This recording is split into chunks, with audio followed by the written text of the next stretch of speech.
Hey folks, I'm John P. with GeekBeat TV, and today we are going to take a look at the new Galaxy Note. That's right, this is the bad boy that I wish I could have, but I just can't. Okay, let's talk about it. First of all, why can't I have it? Well, it's only available on AT&T, and I've got a contract with Verizon. I've asked the guys at Samsung directly, point blank, when is the Verizon version coming out?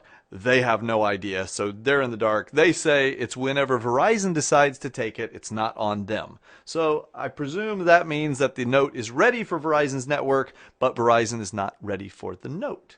Why is that? I don't know, because I love this device. Now, I have been using a Samsung Charge, which is a Droid Charge. Here it is for comparison.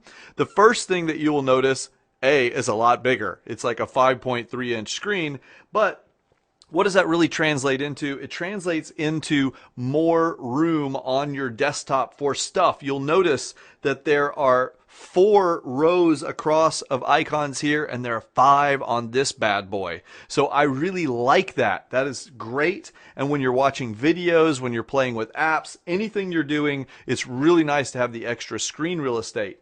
However, when is it not good? Well, first of all, I've got pretty good sized hands. I can literally palm a basketball, but even I have a hard time texting and holding this thing. My fingers can barely wrap around, and my thumb cannot reach every other part of the screen. So it really takes 2 hands to text, which makes it really inconvenient when I'm driving down the road. Anyway, what I have noticed about this phone is that it's way faster than my Charge. Even though my Charge is still a current phone, they're selling it, it's a great phone, nothing wrong with it.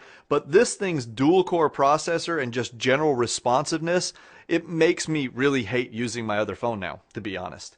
So when you combine the 4G capabilities of this bad boy, which even on AT&T, and I gotta admit, I left AT&T for Verizon because I was having poor reliability and poor download speeds, but their new LTE network is pulling down almost 20 megabits per second on this thing and uploading at like 10. And it's pretty consistent. I've had no drop calls. I've had no, lacking of connectivity anywhere I've gone. So AT&T is doing a good job with that. The LTE is working fine.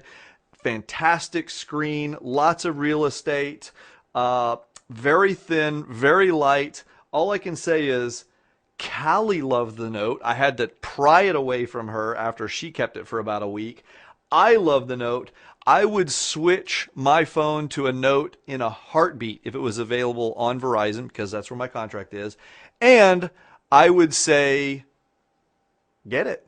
Oh, and one other thing before I forget, because Mr. Mark Zamora working the camera is reminding me.